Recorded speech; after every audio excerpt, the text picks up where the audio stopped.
என் நெஞ்சில் குடியிருக்கும்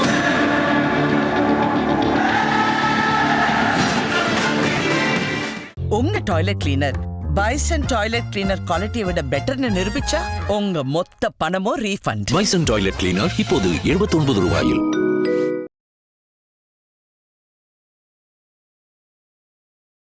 லோகோ வந்து யூஸ் பண்ணிட்டாங்க. அந்த லோகோ தான் இப்போ பிரச்சனையா இருக்கு. பாதுகாப்பு படையோட லோகோ யூஸ் பண்ணிட்டாங்க. அதுக்கு நாங்க வந்து தணிக்கை பண்ணணும். 5 பேர் பார்த்தோம், 4 பேருக்கு ஓகே, ஒருத்தர் தான் பிரச்சனை.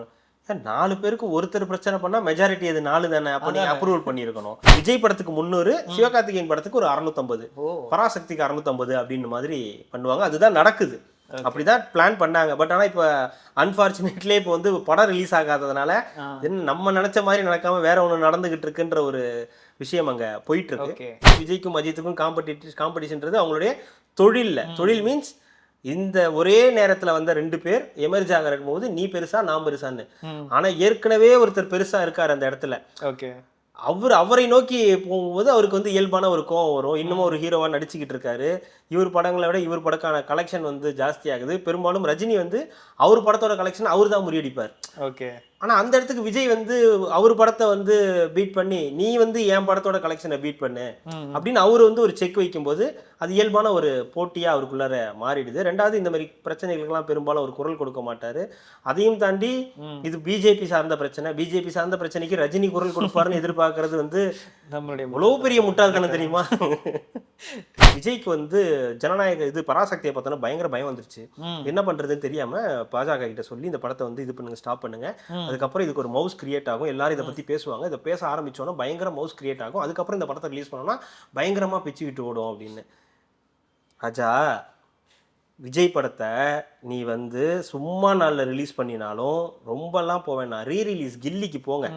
அதோட எஃபெக்ட் எப்படி இருக்குன்றதே உங்களுக்கு தெரியும். அதோட கலெக்ஷன் என்னன்றதை தியேட்டர் ஓனர்ஸை கேட்டு தெரிஞ்சுக்குங்க. அதுக்கப்புறமா இந்த படத்தை ரிலீஸ் பண்ணுறதை பற்றி, இதுக்கான மவுஸ் என்ன ஆகுன்றதை பற்றி அதுக்கப்புறம் பேசுவோம். சர்க்காரில் ஒரு பிரச்சனை வந்துச்சு. நீங்கள் வந்து இதை போட்டு எரிக்கிறீங்க, இதை வந்து நீங்கள் அப்படி பண்ணுறீங்க அப்படின்னு ஆளுங்கட்சி பண்ணுச்சு. சிம்பிளாக ஒன்று பண்ணாங்க. ஒரு கேக் ஒன்று செலிப்ரேஷன், சக்ஸஸ் செலிப்ரேஷன் ஒரு கேக் வாங்கினாங்க. இந்த கேக்கில் குக்கரு அந்த இதெல்லாம் என்னென்ன இலவசமாக கொடுத்தாங்களோ அதை ஒரு கேக்காக ரெடி பண்ணி வச்சு கொடுத்தாங்க. ஸோ பதிலடின்றது உங்களுக்கு இப்படி தான் இருக்கும். ஒவ்வொரு படத்துக்கும் அந்த பதிலடிகள்லாம் வந்து இப்படி தான் இருக்கும். ஹாய் ஹலோ அண்ட் ரெட்ரோலக்ஸ் வியூவர்ஸ் எல்லாருக்கும் வணக்கம். நீங்கள் பார்த்துட்டு இருக்கிறது Karthik vision with it's me நான் ராம் விஜய். இன்னைக்கு கார்த்திக் விஷன் நிகழ்ச்சியில் கரண்ட்ல என்னென்ன விஷயம் நடந்துட்டு இருக்கு அப்படிங்கிறத பற்றி தான் பேச போகிறோம். ஸோ வாங்க பேசலாம். வணக்கம் சார். வணக்கம் ரமேஷ் சார். நாளைக்கு வந்து ஜனவரி 9 ஜனநாயகன் ரிலீஸ் ஆகி அந்த படத்தோட ரிவ்யூவை பற்றி நம்ம இந்நேரம் பேசி இருந்திருக்கணும். பட் ஆனால் படம் வந்து ரிலீஸ் ஆகலை. எப்போ ரிலீஸ் ஆக போகுது அப்படின்றது தெரியல. ஒரு பெரிய இஷ்யூ அப்படின்றது இப்போ அந்த படம் ஃபேஸ் பண்ணிட்டு இருக்கு. எதனால சென்சார் சர்டிஃபிகேட் வந்து இந்த படத்துக்கு வந்து பெரிய இஷ்யூவாக இருக்குது? ஏன் இவ்வளோ டிலே பண்ணுறாங்க? சென்சார் இஷ்யூன்றது பொலிட்டிக்கல் அப்படின்ற ரீதியிலையும் பார்க்கலாம், இல்லை சென்சார் ரீசனபிளாக தான் நடக்குதுன்றதையும் பார்க்கலாம். பட் ஆனால் விஜய் படத்துக்குன்னு வரும்போது இதெல்லாம் வந்து எல்லாம் சேர்ந்து நடக்கும். பொதுவாக ஒரு படத்துக்கு தணிக்கை சான்றிதழ் சென்சார் சர்டிஃபிகேட் அப்படின்னு வரதுன்றது ஒரு ப்ரொசீஜர். இதெல்லாம் அவங்க கேட்பாங்க, இதெல்லாம் எடுக்கணும், சில விஷயங்கள் இருப்பாங்க. அப்போ படம் வந்து என்ன சொல்லுவாங்க, படத்தோட டீம் என்ன சொல்லுவாங்க, இது எங்களால் பண்ண முடியாது, அப்படி நீங்கள் பண்ண முடியாதுன்னா உங்களுக்கு U/A தான் கொடுப்போம், இல்லை A சர்டிஃபிகேட் தான் கொடுப்போம் அப்படின்னு இந்த ப்ரொசீஜருக்குள்ளே நடக்கும். பட் விஜய் மாதிரியான ஒரு நபர் படம் நடிக்கும்போது அவரோட படங்கள் அந்த இடத்துக்கு போகும்போது என்ன ஆகும்னா நிறைய பார்ப்பாங்க. ப்ளஸ் அவர் ஒரு பொலிட்டிக்கல் லீடராகவும் இருக்கிறதுனால, தமிழ்நாட்டில் மிக முக்கியமான ஒரு பொலிட்டிக்கல் லீடராக இப்போ ஒரு எமர்ஜ் ஆகிட்டு இருக்கிறதுனாலையும் இந்த ப்ரெஷர் எல்லாமே அவருக்கு வந்து இயல்பாக வரக்கூடியது தான்.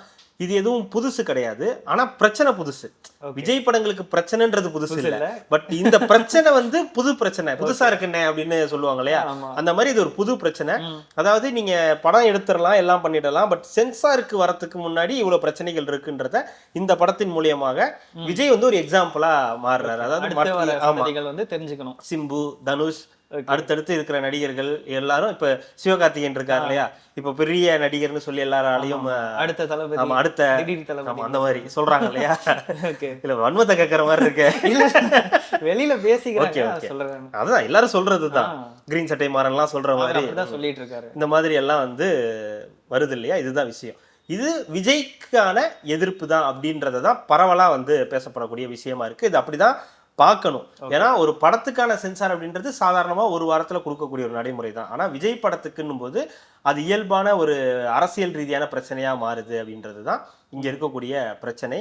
அவங்க வந்து இதில் சொல்லக்கூடிய விஷயங்கள் ஒரு லோகோ வந்து யூஸ் பண்ணிட்டாங்க, அந்த லோகோ தான் இப்போ பிரச்சனையா இருக்கு, பாதுகாப்பு படையோட லோகோ யூஸ் பண்ணிட்டாங்க, அதுக்கு நாங்க வந்து தணிக்கை பண்ணணும், 5 பேர் பார்த்தோம், 4 பேருக்கு ஓகே, ஒருத்தர் தான் பிரச்சனை. 4 பேருக்கு ஒருத்தர் பிரச்சனை பண்ணா மெஜாரிட்டி அது 4 தானே, அப்ப நீ அப்ரூவல் பண்ணியிருக்கணும். இல்லையா மறுபடியும் படத்துக்குன்னா அவங்க என்ன சொல்றாங்க, அவங்க அனுப்புனது டிசம்பர் 19, படத்தோட டீம் வந்து சென்சாருக்கு அனுப்புனது 19ஆம் தேதி. இவங்க வந்து அதுக்கப்புறம் பார்த்து கட்டெல்லாம் சொன்னதுக்கு அப்புறம் அந்த கட்டெல்லாம் அனுப்பிச்சிட்டு மறுபடியும் அனுப்பியிருக்காங்க. மறுபடியும் ஜனவரி 5ஆம் தேதி வந்து மறுபடியும் இல்ல மறுபடியும் இது பண்ணணும் அப்படின்ற மாதிரி ஒரு நியூஸ் போயிருக்கு. ஆனா இதெல்லாம் எதிர்பார்த்த ஒரு விஷயம்தான். அதாவது விஜய் ரசிகர்களுக்கெல்லாம் வந்து ஒரு பழக்கம் இருக்கு, படம் வந்து இத்தனாம் தேதி ரிலீஸ் அப்படின்னு சொல்லியிருக்காங்கன்னா அந்த தேதி அன்னைக்கு ஜம்முன்னு போய் உட்காந்து ஓகே படம் வந்துருச்சுலாம் பார்க்க முடியாது. ஏதாவது ஒரு பிரச்சனை புதுசா இருக்கும். அது எப்பவுமே அப்படிதான். ஆமா, நீங்க கத்தி அப்படின்னு ஒரு படம் இருக்கு. ஆமா, இந்த கத்தி படத்தோடைய ரிலீஸும் கிட்டத்தட்ட இதே மாதிரி தான். அந்த அதுக்கு ரிலீஸ் ஆக போற டேட்டுக்கு முன்னாடி நாள் வரைக்குமே வந்து படம் ரிலீஸ் ஆகுமா ஆகாதா அப்படின்ற பல பிரச்சனைகள். அது வந்து பாத்தீங்கன்னா லைகா ப்ரொடக்ஷன்ஸ் யாருன்னா ராஜபக்சேவோட ஆட்கள், அவங்க தான் வந்து படத்தை ரிலீஸ் பண்ணாங்க. அவங்க வந்து ரிலீஸ் பண்ணக்கூடாது, விஜய் தமிழர்களுக்கு எதிரானவர் அப்படின்னு சொல்லி ஒரு பெரிய போராட்டங்கள்லாம் பயங்கரமா நடந்துச்சு. அதுக்கப்புறம் இந்த லைகா ப்ரொடக்ஷன்றது இல்லாம தான் இந்த படமே வந்து ரிலீஸ் ஆச்சு. அந்த பாம் த்ரெட்டிங் கூட அந்த டைம்ல பண்ணிட்டு இருந்தாங்க. அது வந்து வேற படத்துக்கு கத்தி இல்ல, அது வேற படத்துக்கு நடந்துச்சு. துப்பாக்கி அந்த மாதிரிலாம் நடந்துச்சு. தலைவா படத்துக்கு நடந்துச்சு. அது பாம் த்ரெட்னிங் வந்து தலைவா படத்துக்கு, தலைவாக்கு. இது வந்து இந்த கத்தி வந்து லைகா ப்ரொடக்ஷன்ஸ் பிரச்சனை. ஆனா அதுக்கப்புறம் லைகா நிறைய படம் எடுத்துட்டாங்க. அப்பெல்லாம் யாரும் பிரச்சனையே பண்ணல, அப்பெல்லாம் எந்த பிரச்சனையும் இல்லை. அப்போ உங்களுக்கு பிரச்சனை விஜய் தான். ஸோ விஜய் வந்து எப்போ பொலிட்டிக்கல் சைடு வரணும்னு முடிவு பண்ணாரோ அப்போவே இந்த பிரச்சனைகள்லாம் வர ஆரம்பிச்சிருச்சு. ஆனால் இது என்னன்னா நியர்பைல வந்து இந்த மாதிரி ஒரு பிரச்சனை அப்படின்னும் போது அது நிறைய ஒரு தாக்கத்தை ஏற்படுத்துது. பொலிட்டிக்கலாக விஜய்க்கு ஒரு மைலேஜ் தான் இது. அதாவது பொலிட்டிக்கல் ரீதியாக பார்க்கும்போது அவர் படம் ரிலீஸ் ஆகலன்னும் போது இயல்பாகவே அவர் மேலே வந்து ஒரு அனுதாபம் வந்துடும். படம் ரிலீஸ் ஆகலை, அவர் வந்து முடக்கிறாங்க, பிஜேபி இப்படி ஒரு வேலையை பண்ணுது அப்படின்னும் போது இயல்பாகவே ஒரு படத்துக்கு ஒரு. ரெண்டாவது, அவர் படம் ரிலீஸ் ஆகுறது வந்து ஃபெஸ்டிவலில் தான் ரிலீஸ் ஆகணும்னு கிடையாது. அவர் படம் என்னைக்கு ரிலீஸ் ஆகுதோ அன்னைக்கு தான் ஃபெஸ்டிவல். கண்டிப்பா அப்படிதான் வந்து உங்களுக்கு ரசிகர்கள் அப்படிதான் பார்ப்பாங்க. இப்போ ஜென்ரல் ஆடியன்ஸ்க்கு வந்து எப்பவும் பிரச்சனை கிடையாது, எப்போ வந்தாலும் படம் வந்தாலும் போய் பார்க்கறதுக்கு. ஆனால் ரசிகர்கள் வந்து ஃபெஸ்டிவல் அப்படின்றத ஒரு பெருசாக எடுத்துப்பாங்க. ஆனால் அவங்களுக்கு அது பிரச்சனையே கிடையாது. விஜய் படமோ அஜித் படமோ என்னைக்கு வருதோ அன்னைக்கு தான் அது ஃபெஸ்டிவலாக எடுத்துப்பாங்க. அதுவும் விஜய் படங்கள் பொதுவாக ஃபெஸ்டிவலுக்கு ரிலீஸ் ஆகும். அப்போ அது பெரிய குடும்பமாக போய் பார்க்கறதுக்கான ஒரு வாய்ப்புகள் இருந்துச்சு. அது இந்த தடவை மிஸ் ஆகிறதுக்கான வாய்ப்புகள் இருக்குன்னு சொல்லப்படுது. ஒருவேளை 9ஆம் தேதி ரிலீஸ் உறுதியாக இல்லை சொல்லிட்டாங்க, ஏன்னா 9ஆம் தேதி தான் தீர்ப்புன்னு சொல்லியிருக்காங்க. அப்படி கொடுத்துட்டாங்கன்னா கூட அதிகபட்சம் 14ஆம் தேதி, அப்படி இல்லைன்னா 23ஆம் தேதி, இந்த 2 தேதியில் வரலாம். அதுக்கும் மேலே வரலன்னா பிப்ரவரிக்கு போஸ்ட்பான் பண்ணிடுவாங்க படத்தை. பிப்ரவரி. ஆமா, பிப்ரவரி போகிறதுக்கான வாய்ப்புகள் தான் அதிகமாக இருக்கு. ஓகே, அதிகமாக இருக்குன்னா இந்த தேதிகள் மிஸ் ஆனால் ஸ்ட்ரைட்டாக பிப்ரவரி தான். பிப்ரவரி போயிட்டா அங்கே 2 படங்கள் ஆல்ரெடி கமிட் பண்ணி வச்சிருக்காங்க. என்ன படங்கள்? எல்லைக்கு, கருப்பு, அதெல்லாம் வர மாதிரி பேசிட்டு இருக்காங்க. 10 படம் கூட ரிலீஸ் பண்ணிக்கோங்க. ஓகே, எதுக்கு முக்கியத்துவம் கொடுக்குறாங்கன்றது தான் இதில் பார்த்துக்கணும். இப்போ விஜய் படம் வருது அப்படின்னும் போது அந்த இடத்துல வந்து அவர் தான் பெரிய ஸ்டார். அதுக்கப்புறம் தான் மற்றவங்களாம் அவங்க, நீங்கள் சூர்யாவோ சிவகார்த்திகேயனோ தனுஷோ சிம்புவோ யாரா வேணா இருக்கலாம், விஜய்க்கான முன்னுரிமை தான் முதல்ல இருக்கும். அவருக்கு தான் ஸ்கிரீன்ஸ் அதிகமாக கொடுப்பாங்க. அதுக்கப்புறம் தான் மற்ற நடிகர்களுக்கு வரும். ஆனால் பராசக்தியை பார்க்கும்போது பராசக்திக்கு தான் நிறைய ஸ்கிரீன்ஸ் கொடுக்குறாங்க அப்படின்ற மாதிரி ஒரு டாக்ஸ் இருந்துச்சு. ஆமாம், யார் ரிலீஸ் பண்ணுறா படத்தை அதை நீங்க பார்க்கணும் இல்லையா? யாரோட படம்ன்றது முக்கியம் இல்லை, யார் ஹீரோன்றது முக்கியம் இல்லை, யார் அந்த படத்தை ரிலீஸ் பண்ணுறாங்கன்றது தான் முக்கியம். ஸோ ரெட் ஜெயிண்ட் அந்த படத்தை வந்து ரிலீஸ் பண்ணுறாங்க. அப்படி ரிலீஸ் பண்ணும்போது என்ன நடக்கும்ன்றது இந்த உலகத்துக்கே தெரியும். நம்ம சொல்லி இந்த சமுதாயத்துக்கு தெரியறதுக்கு எதுவும் கிடையாது. அரசியல் அப்படின்றதுனால ஒரு கிட்டத்தட்ட நம்மள்ட்ட ஒரு 950 ஸ்க்ரீன் வந்து தமிழ்நாட்டில் ஒட்டுமொத்தமாக இருக்குது. ஸ்க்ரீன்ஸ் மொத்தமாக நான் சொல்கிறது. அப்படி பிரிக்கும் போது உங்களுக்கு ஈக்குவல் ஷேர் பிரிக்கணும். இப்போ எல்லாம் விஜய் மாதிரி ஒரு பெரிய நபர் கடைசி படம் அப்படின்லாம் சொல்றாருன்னா அவருக்கு ஒரு 500-600 பிரிக்கிறது தான் நியாயமான ஒரு இதுவாக இருக்கும். அப்படிதான் தியேட்டர் ஓனர்ஸும் விரும்புவாங்க, விஜய் படத்துக்கு அதிக முன்னுரிமை கொடுக்கணும் தான். ஆனால் இங்கே அப்படி நடக்காது. அப்படியே வேற மாதிரி மாடல், இவருக்கு 650, இவருக்கு ஒரு 300 அப்படின்வாங்க. ஸோ விஜய் படத்துக்கு 300, சிவகார்த்திகேயன் படத்துக்கு ஒரு 650, பராசக்திக்கு 650 அப்படின்னு மாதிரி பண்ணுவாங்க. அதுதான் நடக்குது. அப்படிதான் பிளான் பண்ணாங்க. பட் ஆனால் இப்போ அன்பார்ச்சுனேட்லி இப்போ வந்து படம் ரிலீஸ் ஆகாததுனால என்ன நம்ம நினைச்ச மாதிரி நடக்காம வேற ஒன்று நடந்துகிட்டு இருக்குன்ற ஒரு விஷயம் அங்கே போயிட்டு இருக்கு. இது வந்து பராசக்தி டீமுக்கு ஒரு வாய்ப்பு, அவங்களுக்கு ஒரு இது ஒரு பெரிய ப்ளஸ்ஸாக இருக்கும்ல. ஆமாம், ஏன்னா ட்ரெய்லரே வந்து பீட் பண்ணிட்டாங்களே வேற லெவலில் வந்து. அது பாட் வியூஸ்லாம் பேசிக்கிறாங்க, அது எதுவும் சான்ஸ் இருக்கா இல்லை ரியல் வியூஸ் தானே? அது பாட் வியூஸ் தான். அதில் என்ன உங்களுக்கு சந்தேகம்? வியூஸ் என்ன பேசிக்கிறாங்க, பாட் வியூஸ் தான். ஓகே, நான் முன்னாடியே சொல்லியிருக்கேன். அதாவது அவர் நடிச்ச மதராசி படத்தோட லைஃப் டைம் வியூஸே வந்து 20 மில்லியன் தான். ஸோ இந்த படத்துக்கு எதிர்பார்ப்பு இருக்கு, ஜனநாயகனோட ரிலீஸ் ஆகுதுன்னு சொல்லி ரிலீஸ் பண்ணா கூட உங்களுக்கு ஒரே நாள்ல அதை வந்து பீட் பண்ண முடியாது. ஸோ பீட் பண்ணியிருக்கலாம். ஒருவேளை வந்து ஜனநாயகனோட பராசக்தி ட்ரெய்லர் சூப்பரா இருக்குன்னு சொன்னா கூட உங்களுக்கு ஒரு நாள் 2 நாள் கழிச்சு அது வந்து அதிகமாயிடுச்சுன்னு வந்து சொல்லலாம். நீங்க ஒரே 24 மணி நேரத்துல அதை வந்து அப்படியே ஹைப் ஏத்திட்டாங்க அப்படின்னா, ஸோ இப்போ எல்லாருமே அதை ரிலீஸ் பண்ணிட்டு இருக்காங்க. எப்படி இது நடந்திருக்கு, இது எப்படி சாத்தியம், இந்த ஒரு 5-6 மணி நேரத்துக்குள்ள மட்டும் இது எப்படி சாத்தியன்றத ஒவ்வொருத்தருமே வந்து அவங்களோட யூடியூப் சேனல்லையும் இன்ஸ்டாலையும் வந்து சொல்லிக்கிட்டு இருக்காங்க. இது இப்படிதான் நடந்து, அதாவது நான் சொல்றது நம்பிக்கைக்குரிய யூடியூப் சேனல்ஸ்ல கூட இதை வந்து சொல்றாங்க, எப்படி பாட் வியூஸ் பண்ண முடியும்ன்றத சொல்றாங்க. அதாவது இது பராசக்திக்கு மட்டும் இல்லை, எல்லா படத்துக்கும் நடக்கக்கூடியது. விஜய் படத்துக்கும் நடந்திருக்கும், அஜித் படத்துக்கும், இது இயல்பா நடக்கக்கூடிய ஒன்று தான். ஆனால் அவங்களாம் என்னன்னா கம்மியா பண்ணுவாங்க, பார்க்கக்கூடிய ஆடியன்ஸோட இது ஜாஸ்தியா இருக்கும். இப்போ நீங்க பார்த்துருப்பீங்க, விஜய் படத்தோடைய ட்ரெய்லர் வந்தா வெயிட் பண்ணி பார்ப்பாங்க எல்லாருமே.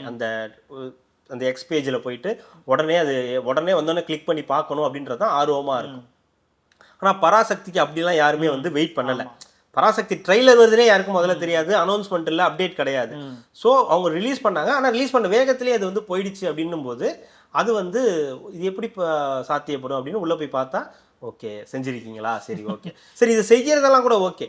இதை வந்து ஒரு தலைப்புச் செய்தியா போடுறாங்க இல்லையா? இப்போ சன் நியூஸ் மாதிரியான ஒரு பெரிய சேனல்லாம் ஜனநாயகனை முந்திய பராசக்தி ட்ரெய்லர், பகவத் கேசரியின் ரீமேக் படமான ஜனநாயகன், இதெல்லாம் உனக்கு தேவையா? பகவத் கேசரியின் ஜனநாயகன். இப்ப பராசக்தி என்ன சொல்லுவீங்க, எதோட இதுன்னு சொல்லுவீங்க?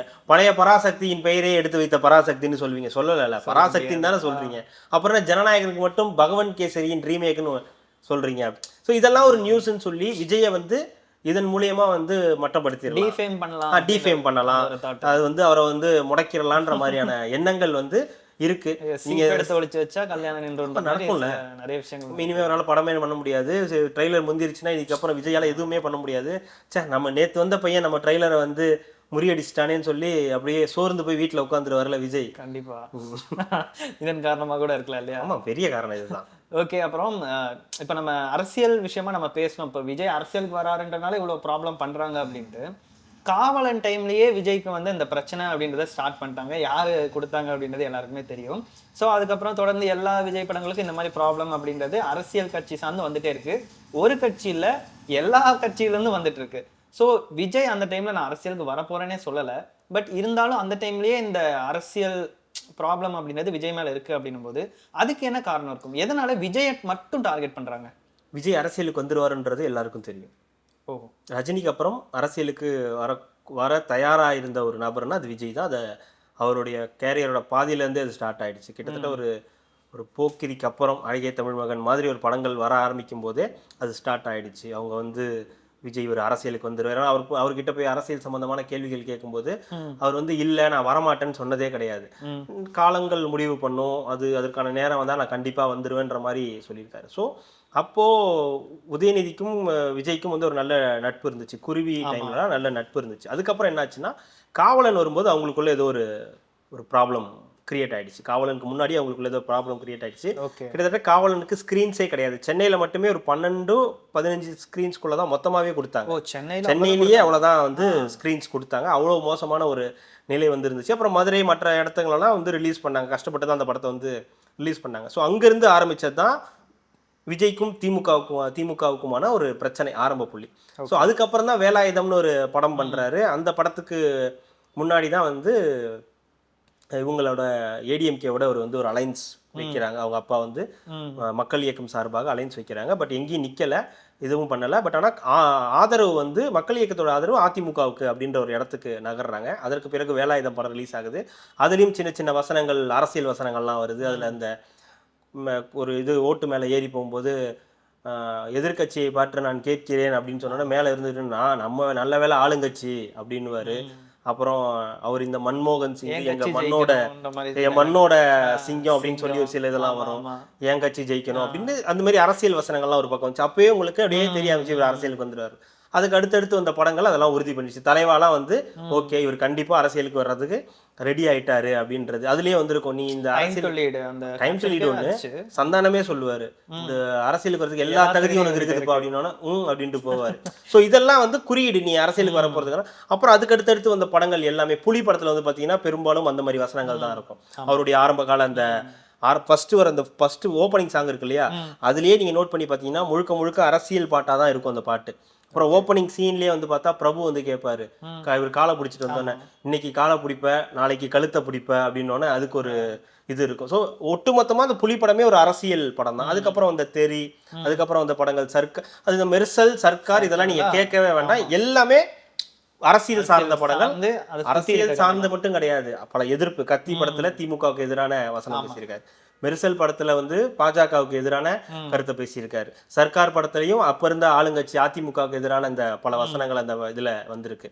ஸோ இந்த மாதிரி எல்லாமே அரசியல் சார்ந்து வந்ததுனால இது அரசியலுக்கு வரப்போறாருன்றது ஆரம்பத்திலேருந்தே தெரிய ஆரம்பிச்சது. அதுதான் இந்த பிரச்சனைக்கு காரணம். இப்போ நடக்கக்கூடிய இந்த பிரச்சனை இருக்கு இல்லையா, இந்த ஜனநாயகன் படத்துக்கான பிரச்சனைக்கு வந்து இவரை என்டிஏக்குள்ளார கொண்டு வரணும்னு சொல்லி சிலர் வந்து முயற்சி பண்றாங்க, இந்த ஏடிஎம்கே அலைன்ஸ்குள்ளார கொண்டு வரணும்னு. அதற்கு அவர் முடியாதுன்றது எப்போயோ விளக்கம் கொடுத்துட்டார். இன்னொரு பக்கம் பாஜக வந்து அவரை மிரட்டுது, இந்த ஜனநாயகன் படத்தை வச்சு மிரட்டுறாங்க. இன்னொரு பக்கம் சிபிஐ சம்மன் கொடுத்துட்டாங்க, 12ஆம் தேதி வரணுன்ற மாதிரியான சில விஷயங்கள் வந்து சொல்லியிருக்காங்க. இது அரசியல்.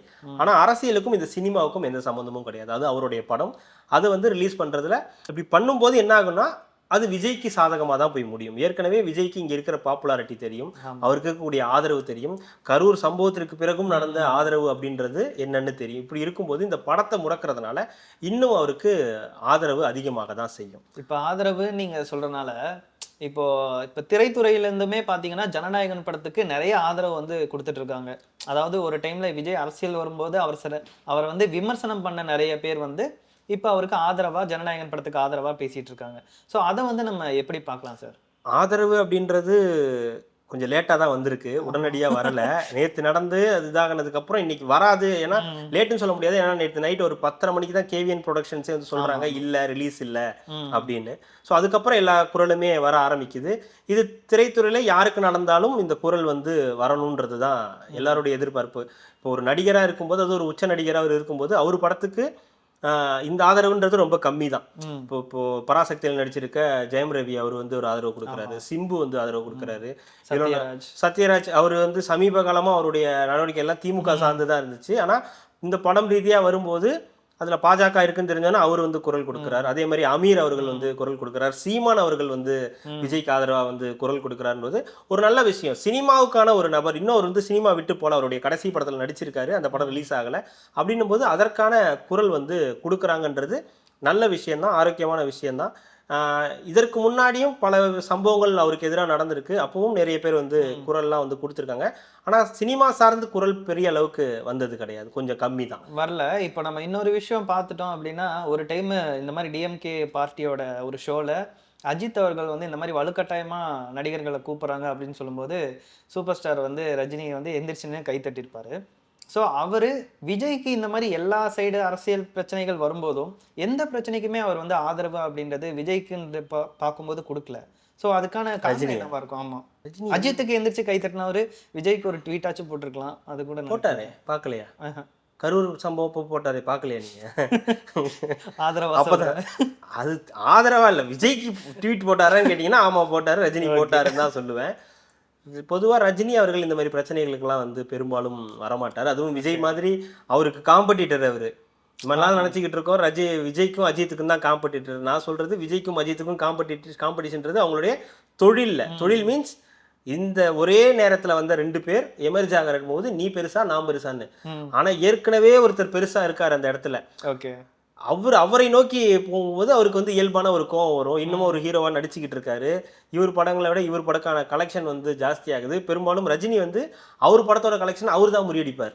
ஓகே, ஆனால் அந்த இடத்துக்கு விஜய் வந்து அவர் படத்தை வந்து பீட் பண்ணி நீ வந்து என் படத்தோட கலெக்ஷனை பீட் பண்ணு அப்படின்னு அவர் வந்து ஒரு செக் வைக்கும்போது அது இயல்பான ஒரு போட்டியாக அவருக்குள்ளார மாறிடுது. ரெண்டாவது, இந்த மாதிரி பிரச்சனைகளுக்கெல்லாம் பெரும்பாலும் அவர் குரல் கொடுக்க மாட்டார்.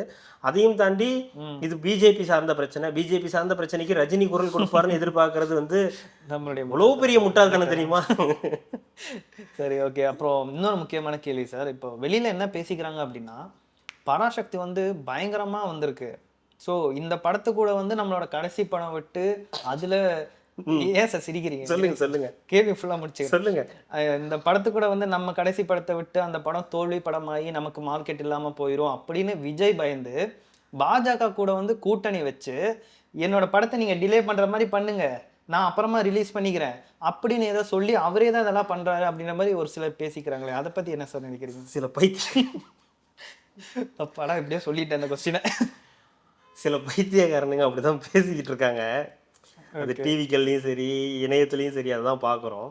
அதாவது அவர் வந்து பாஜகவோட ஒரு கூட்டணி வச்சுட்டாராம். கூட்டணி வச்சு அந்த படம் வந்து ரிலீஸ் ஆகாமல் பண்ணிடுங்க, அப்படி பண்ணிங்கன்னா எனக்கு பயங்கரமான மவுஸ் இங்கே கிடைக்கும், அதன் மூலியமா நான் வந்து பிஜேபி எதிர்ப்பை வந்து நிலைநிறுத்திட்டேன்னு வந்து நான் சொல்லிடுவேன், காட்டிடுவேன். அப்படி காட்டிட்டா எனக்கு இங்கே நான் தனியாக நிற்கும் போது எனக்கு சிறுபான்மையோட ஓட்டு கிடைச்சிரும், என்னை எல்லாரும் நம்பி எனக்கு ஓட்டு போடுவாங்க, அப்போ ஈஸியாக திமுகவை தோக்கடிச்சிடலாம். ஓ நீ அப்படி வரியா அப்படின்ற மாதிரி இருக்கு இந்த யோசனை. இது வந்து இது கிடையாது, இது வந்து திமுக சார்ந்து இருக்கக்கூடிய நபர்கள் எல்லாம் இந்த ஒரே டோன்ல பேசுவாங்க. இது வந்து ஒரு ஸ்கிரிப்ட். ஓகே, இந்த ஸ்கிரிப்டை இவங்கள்ட்ட கொடுத்து அவங்க டோன்ல நீங்க இதெல்லாம் இப்படி பேசுங்க. ஒருத்தர் என்ன சொல்றாரு, விஜய்க்கு வந்து ஜனநாயக இது பராசக்தியை பார்த்தோன்னா பயங்கர பயம் வந்துருச்சு, என்ன பண்றதுன்னு தெரியாம பாஜக கிட்ட சொல்லி இந்த படத்தை வந்து இது பண்ணுங்க, ஸ்டாப் பண்ணுங்க, அதுக்கப்புறம் இதுக்கு ஒரு மவுஸ் கிரியேட் ஆகும், எல்லாரும் இதை பத்தி பேசுவாங்க, இதை பேச ஆரம்பிச்சோன்னா பயங்கர மவுஸ் கிரியேட் ஆகும், அதுக்கப்புறம் இந்த படத்தை ரிலீஸ் பண்ணோம்னா பயங்கரமா பிச்சு விட்டு ஓடும் அப்படின்னு. ராஜா, விஜய் படத்தை நீ வந்து சும்மா நாளில் ரிலீஸ் பண்ணினாலும் ரொம்பலாம் போவேண்ணா, ரீரிலீஸ் கில்லிக்கு போங்க, அதோட எஃபெக்ட் எப்படி இருக்குன்றதே உங்களுக்கு தெரியும், அதோட கலெக்ஷன் என்னன்றதை தியேட்டர் ஓனர்ஸை கேட்டு தெரிஞ்சுக்குங்க. அதுக்கப்புறமா இந்த படத்தை ரிலீஸ் பண்ணுறதை பற்றி, இதுக்கான மவுஸ் என்ன ஆகுன்றதை பற்றி அதுக்கப்புறம் பேசுவோம். ஏன்னா ஜனநாயகனோட ரிலீஸ் அப்படின்றது ஒரு வந்து பெரிய ஈகராக இருக்காங்க, அவ்வளோ ஃபேன்ஸ் வெயிட்டிங்கில் இருக்காங்க. ரெண்டாவது கடைசி படம்ட்டாரு, ஸோ இயல்பாகவே கூட்டம் வரதான் போகுது, இதில் ஒன்றும் யாருக்கும் மாற்று கருத்து இருக்க முடியாது. மூணாவது பராசக்தியும் வருது கூட, ஸோ அப்போ விஜய் படத்துக்கான வெயிட்டிங் இன்னும் ஜாஸ்தியாக இருக்கும். ஏன்னா சிவகார்த்திகேயன் படம் வரும்போது விஜய் படத்துக்கான மவுஸ் வந்து இயல்பாகவே ஜாஸ்தி ஆகிடும். எல்லாத்தையும் தாண்டி அது விஜய் படம் ஃபெஸ்டிவலுக்கு வருது, அது கொண்டாடுறதுக்கான மனநிலை இருப்பாங்க. விஜய் போவாராம், நீங்க இந்த மாதிரி செஞ்சிருங்க, என் படத்துக்கு படம் இதாகிடும், அந்த படம் பார்த்தா பயங்கரமா. KGF 2 கூட பீஸ்ட வச்சு ஸ்பேரிங் போட்டவர், அப்புறம் என்ன பீஸ்ட வச்சு KGF கூட ஸ்பேரிங் போட்டவங்களுக்கு பராசக்தி கூட போட தெரியாதா? அது இல்லாம உங்களுக்கு வெளிநாட்டுல எல்லாம் பயங்கரமான எதிர்பார்ப்பு, மலேசியாவா இருக்கட்டும் அமெரிக்கா, இந்த இடத்துல எல்லாம் புக்கிங் எல்லாம் பயங்கரமான லெவல்ல போயிடுச்சு.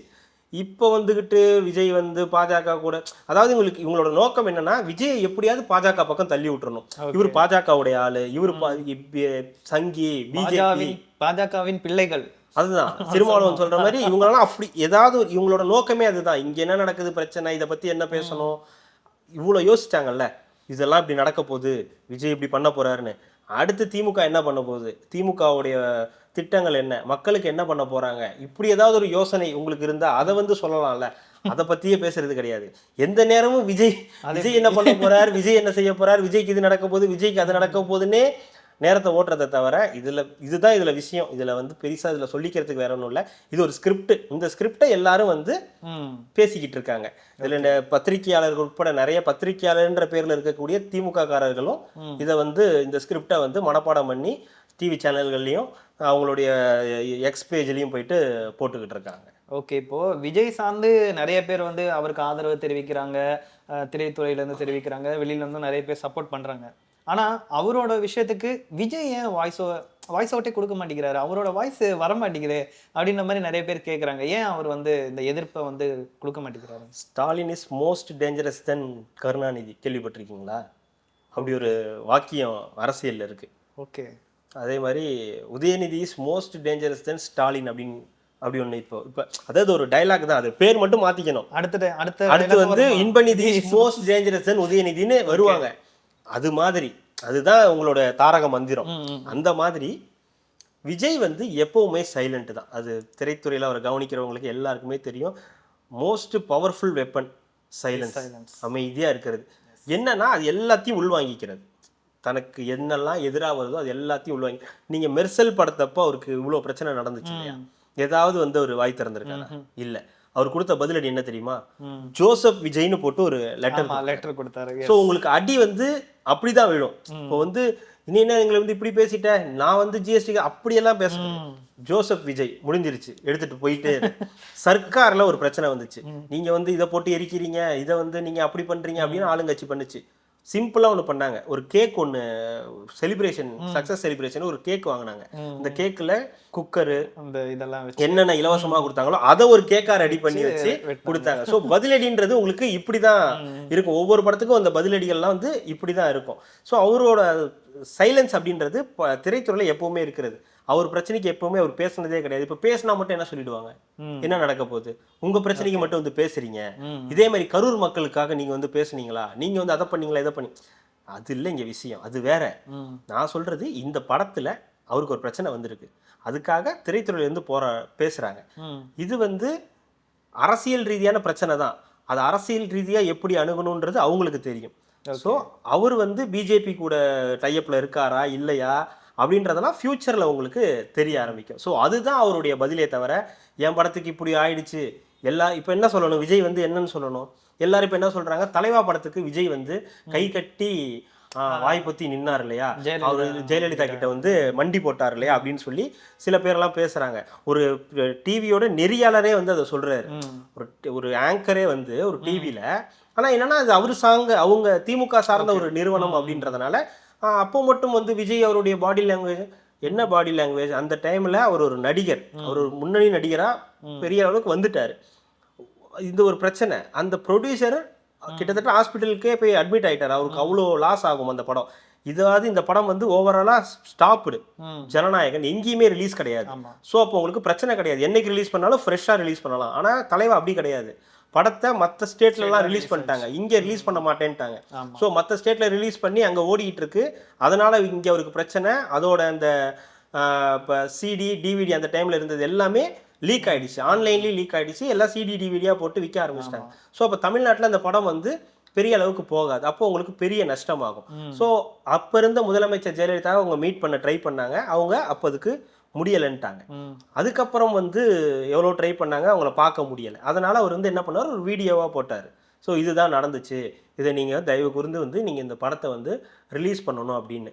கரெக்ட், அன்னைக்கு அவர் வந்து சரி மண்டிட்டார்னே வச்சுப்போம். ஓகே, இப்போ விஜய்க்காக யார் மண்டிக்கிட்டு இருக்கா, அவருடைய கூட்டணிக்காக யார் மண்டிக்கிட்டு இருக்கா அப்படின்ற ஒரு கேள்வி வருது இல்லையா. ஸோ இவர் இருந்தாதான் வெற்றி அப்படின்ற இடத்துக்கு யார் நகர்ந்திருக்கான்றத பார்க்கணும். ஸோ அப்போ அவருடைய குரோத், அப்போதுலேருந்து இப்போ அவருடைய குரோத்ன்றது ஏறி இருக்கு. இப்போ அவரு தான் இப்போ இந்த 2021 தேர்தலையே தீர்மானிக்க போற சக்தியே அவரு தான். புரியுதுங்களா உங்களுக்கு? இப்போ விஜய் இந்த களத்துல இல்லைன்னா இந்த களம் வேற, திமுக அதிமுக முடிஞ்சிடும். ஆனா விஜய்ன்ற ஒரு ஃபேக்டர் உள்ள வந்ததுனால என்ன நடக்க போகுதுன்னே யாருக்கும் தெரியாது. எவ்வளவு ஓட்டு இவர் வாங்க போறாரு, இவங்கள்ட்ட இருந்து எவ்வளவு எடுக்க போறாரு, இவங்கள்ட்ட இருந்து எவ்வளவு எடுக்க போறாருன்ற விஷயமே யாருக்கும் தெரியாது. இது இப்படி போயிட்டு இருக்கு. இது என்ன வேணாலும் நடக்கலாம். இந்த ரிலீஸ் டேட் அப்படின்றது எப்போ வேணாலும் வரலாம். அது எப்போ வந்தாலும் அன்னைக்கு தான் அவங்களுக்கு ஃபெஸ்டிவல். விஜய் ஃபேன்ஸை பொறுத்த வரைக்கும் என்னைக்கு படம் ரிலீஸ் ஆகுதோ அன்னைக்கு தான் அவங்களோட இது. ஏன்னா எல்லாருமே இன்னைக்கு திரைத்துறை நீங்க சொன்ன மாதிரி எல்லாருமே பெரும்பாலும் வெங்கட் பிரபுவா இருக்கட்டும், கார்த்திக் சுப்ராஜா இருக்கட்டும், ஜெயம் ரவியா இருக்கட்டும், சிம்புவா இருக்கட்டும், அமீரா இருக்கட்டும், எல்லாருமே ஓரளவுக்கு அவங்களுடைய ஆதரவுகளை வந்து கொடுத்துக்கிட்டு தான் இருக்காங்க. அதனால இது ஒரு பொலிட்டிக்கல் ரீதியான இஷ்யூ தான். இப்போ அது பொலிட்டிக்கல் ரீதியான ஒரு இஷ்யூவாக நம்ம சொல்கிறோம். இப்போ வந்து தேர்தல் வந்து ரொம்ப நெருங்கிக்கிட்டே இருக்குது. அதுவும் இல்லாமல் விஜயோட இது லாஸ்ட் படம் அப்படின்னும் போது இந்த டைமில் இந்த மாதிரி ஒரு ப்ராப்ளம் பண்ணுறது, சப்போஸ் இது வந்து வேற ஒரு கட்சி சார்ந்து நடந்துச்சு அப்படின்னா இது வந்து விஜய்க்கு வந்து ஒரு பாதகமாக இருக்குமா, இல்லை அரசியலில் விஜய்க்கு இது வந்து நான் ஆரம்பத்திலேயே சொல்லிட்டேன் சாதகமாக தான் இருக்கும். இப்போ நீங்கள் முடக்கும் போது ஒருத்தனை போட்டு இப்போது காங்கிரஸ்காரங்க வந்து விழுந்து விழுந்து விஜய்க்கு வந்து சப்போர்ட் பண்றாங்க. அடுத்த क्वेश्चन அதுதான். விழுந்து விழுந்து சப்போர்ட் பண்றாங்க. ஏன் சப்போர்ட் பண்ணணும்? இதுக்கு முன்னாடி இப்படிலாம் நடந்திருக்கு. திமுகலாம் அப்போ ஒரு காலத்துல சப்போர்ட் பண்ணிருக்கு. மாஸ்டர் படத்தப்போ விஜய் வந்து இடி இது பண்ணப்போ, வருமான வரித்துறை பண்ணப்பெல்லாம் திமுகலாம் வந்து நீங்க எப்படி பண்ணலாம் அப்படின்ற மாதிரிலாம் கேட்டிருக்காங்க. இன்னைக்கு கேட்க மாட்டாங்க, அது வேற விஷயம். இன்னைக்கு காங்கிரஸுக்கு தேவை இருக்கு. ஸோ காங்கிரஸ் டிவிகே கூட கூட்டணி போகணுன்ற ஒரு முடிவுக்கு வந்துட்டாங்க. முழுக்க முழுக்க வந்து ஒரு அரசியல் காரணம். ஆமா, அரசியல். இது அவரை படத்தை முடக்குனது ஒரு அரசியல் காரணம் தான். ஓகே, இன்னொரு பக்கம் காங்கிரஸ் ஒரு ஆதரவு கொடுக்குது இல்லையா, அதுவும் அரசியல் காரணம். பாஜக எதிரின்றனாலே, பாஜக எதிரின்றது ஒரு பக்கம், திமுக கூட்டணியிலிருந்து வெளியேறி தாவேகாக்கு வந்துடணும், டிவிகே கூட அலைன்ஸை வச்சிடணும், எப்படியாவது அலைன்ஸ் வச்சிடணும் ஒரு குரூப் சுத்திட்டு இருக்காங்க காங்கிரஸ்ல. அதனால அவங்களும் வந்து உறுதியா வந்து நம்பிக்கிட்டு இருக்காங்க, இது வந்து விஜய் எப்படியாவது இதுல இருந்து காப்பாத்திடணும். நீங்க காப்பாத்தலாம் வேண்டாம், நீங்க சப்போர்ட் தான் பண்றீங்க. விஜய் காப்பாத்திப்பாரு, அவரை காப்பாத்திக்க அவருக்கு தெரியும்.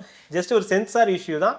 இன்னைக்கு இல்லைன்னா கூட 4 நாள் கழிச்சோ இல்லை 1 வாரம் கழிச்சோ 10 நாள் கழிச்சோ அந்த படம் வந்து ரிலீஸ் ஆகிடும். ஸோ ரிலீஸ் ஆகிற அன்னைக்கு தான் அந்த அவங்களுடைய கொண்டாட்டங்கள் எல்லாமே இருக்கும். இப்போதைக்கு அது தடைப்பட்டிருக்கே தவிர மற்றபடி ஒன்றும் பிரச்சனை இல்லை. பட் இது பேசிக்காக ஒரு பொலிட்டிக்கல் இஷ்யூவாக மாற்றிட்டாங்க. இது ஒரு திரைத்துறை சார்ந்த பிரச்சனை தான். ஓகே. ஆனால் இதை வந்து ஒரு அரசு உள்ள பூந்து அவங்களுடைய அதிகாரத்தை காட்டினதுனால இது ஒரு பொலிட்டிக்கல் இஷ்யூவாக மாறி இருக்கு. பட் இதுலேருந்து அது நீங்கள் கேட்ட மாதிரி சைலன்ஸ் ஒன்றும் பெரிய பிரச்சனை கிடையாது. அவர் எப்போவுமே சைலண்ட்டாக தான் இருப்பார். அவருடைய பதில் வேறு வகையில் இருக்கும். அது கூட்டணி மூலியமாக இருக்கலாம், இல்லை தேர்தல் நேரத்தில் அது வந்து பயங்கரமாக வெளிப்படலாம். அப்போது அந்த பதிலடியை அவங்க வாங்கிப்பாங்க. ஓகே, நம்ம இன்னொரு விஷயம் என்ன கேட்குறேன்னா, படம் ரிலீஸ் ஆகும் முன்னாடியே இவ்வளோ பிரச்சனை வருது, ரிலீஸ் ஆனதுக்கப்புறம் பிரச்சனை வருமா? வாய்ப்பு இருக்கு.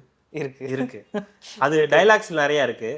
நம்ம ட்ரைலரில் பார்க்கும்போதே தெரியுது, திரும்பி போகிற ஐடியாவே இல்லை, அரசியலுக்கு வாங்க ஆனால் கொள்ளையடிக்க வரீங்களா அப்படின்ற மாதிரிலாம் டைலாக்லாம் இருக்குல்ல.